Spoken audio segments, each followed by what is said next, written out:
Kenapa seminggu sebelum datang, kenapa buka lagi live untuk yang walk in?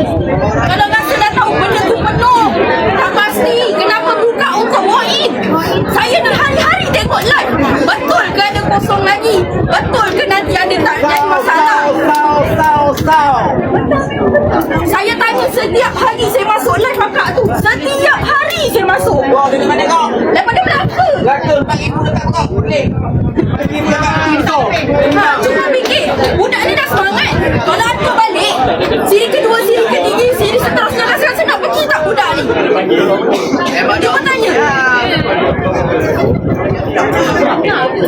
Bukan dipaksa. Kita tak paksa. Dia yang nak.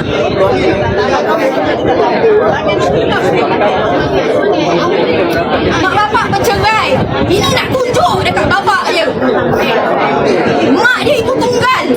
Adik-beradik 5 orang. Semua kecil-kecil lagi. Jangan nak mudahkan diri sendiri. Faham? Fikir sendiri. Betul kan? Kita orang Islam kau lah. Jadi Ni sistem, saya faham masalah sistem.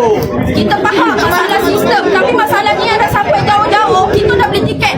Andai kata kita dah sampai kat sana, tiket bas kita orang ada, kita dah beli. Yang dia tak ada, dia nak balik naik apa kalau lepas penuh?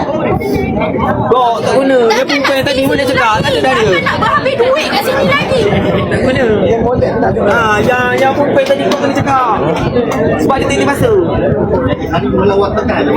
Saya faham, semua penat untuk buat benda ni. Tapi masalahnya, kita orang pun susah. Kita orang susah. Ini je nak nampakkan budak-budak ni betul-betul nak masuk benda ni.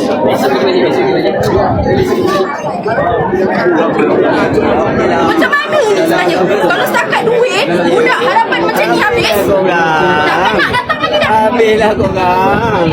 Banyak-banyaklah tengok. Korang duk perluaskan, viralkan benda ni dekat TikTok. Duk perluaskan dekat semua tempat. Agung-agungkan benda ni. Bila budak dah semangat nak pergi, korang tolak mentang-mentang macam ni. Saya ni tadi pada pukul 9, pukul 8, 5 pagi dah bangun. Dah standby kat sini dah beratur. Lepas tu tiba-tiba kena arah ke sana 3 jam. Lepas tu pangah balik ke sini balik. Kata sana dah pengesahan dah selesai. Kejap. Pengesahan dah selesai. Tiba-tiba anak dia awak kena beratur lagi. Dan tu yang kita beratur dah sampai ke depan tadi. Kena panggil ke sana untuk 1 jam lebih. Semata-mata untuk pengesahan untuk apa? Kalau tuan dah sampai sini tak boleh. Baik tak payah.